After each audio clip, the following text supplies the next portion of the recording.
You were talking to, quote, real Americans, and describe sort of the cities that you've been going to. I know you say you spent years going into the McDonald's in the Bronx, for example, every day, because that's where the folks were. And that's you wanted to actually understand people as opposed to doing a 2-week flyby like some of these, quote, in-depth magazine pieces do. We're talking years of research on your part. So where'd you go and who were you talking to? I went, the back row is everywhere. It's not just, as I say, you don't have to get out of the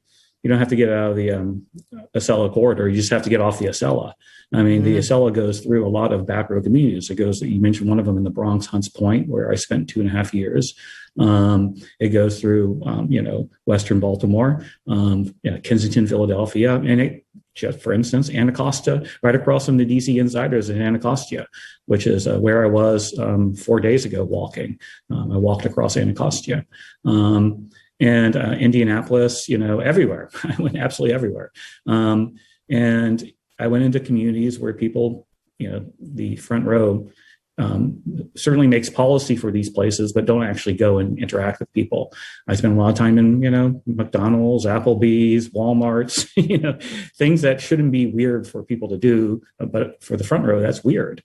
I just talked to people, and I got to know them and got to listen to them and try to write about what I saw and take pictures of what I saw to give a sense to the other people in the front row how out of touch we are, how much privilege we have, and how arrogant we are, and how clueless we are about the people we make policy for or we claim to know what's better for.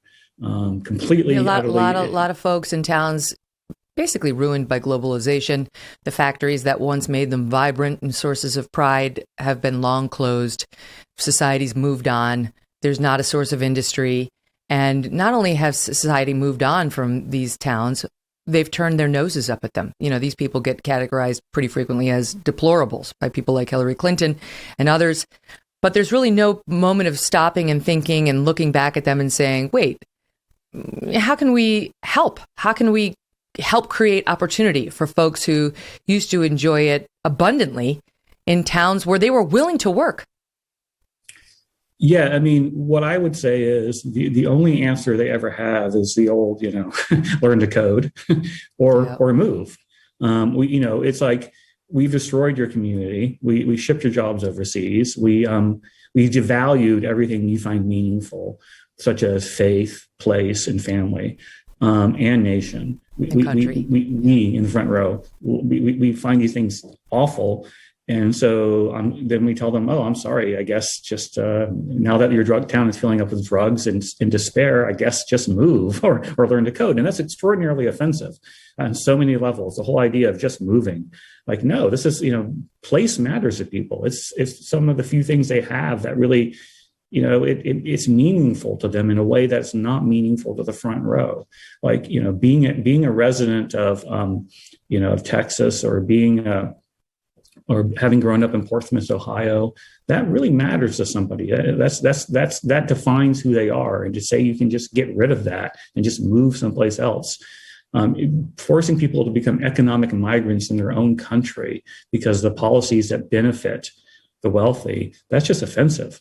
And so, the other solution is, just get more education. And, not everybody wants to just get more education. It's not how everybody thinks, is that we should just, be curious running around building resumes. Some people just want to live life and, and define themselves through things like family, faith, and nation. Mm-hmm. It's crazy now because more and more our universities are a place you go to get a 4-year credential in liberal orthodoxy, not so much to actually learn something that's going to set you up for a future career like a vocational school would be. And what I've seen on the right half of the country is people becoming more and more reluctant to put their children into that system where they just say all it's going to do is turn them against me and the beliefs that I've tried to raise them with. So that's an additional problem. But you're right. There's an elitist system that prizes a 4-year degree, something beyond that.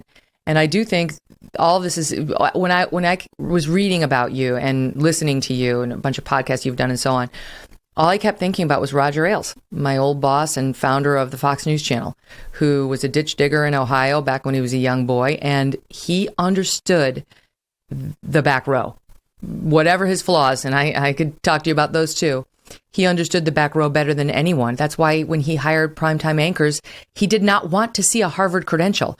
He loved the fact that, I went to Syracuse undergrad and Albany for law school, and Hannity dropped out of college, and O'Reilly went to Marist, though now he claims to have gone to Harvard, but he didn't really. He did like the Harvard Kennedy thing later in life. Anyway, that's what he was looking for. Contrast that with what happened at NBC, where everybody's got an Ivy League degree. Yeah, the ability, one of the lessons of my last 12 years of work, and what I try, if I had to put a bumper sticker about what I think about kind of, you call the DC elites, I call it what I call it the overeducated front row is, or the political class is, they don't understand the people they make policy for. And that's really bad. Now, I think, I happen to think I'm not throw all the elites over the bridge, because, I'm an elite myself, and I'm very open about that. And I have I want to stay on the bridge. I'm very much there. There's a lot, and I think a lot of people who are front row are good people and well intended. But I think a lot of us have gotten completely out of touch with America, completely out of touch. And I don't just mean that in a, we don't go into McDonald's and we just don't know what people value and how they think of themselves and how they comprehend the world. And consequently, when we make policy, or I always think about the phrase when it says there's a lot of when a party loses an election, the elites and the parties say, well, the voters are voting against their self-interest. What an arrogant phrase to say. The idea that voters don't know what's best for them. The answer is no, actually. The voters are voting in their best interest. It's you who don't know what their best interest is. It's you who are making it's a very colonialist attitude, this idea that Americans somehow are voting against their best interests. Like, it's really fucking insulting. And I don't think people realize how insulting it is.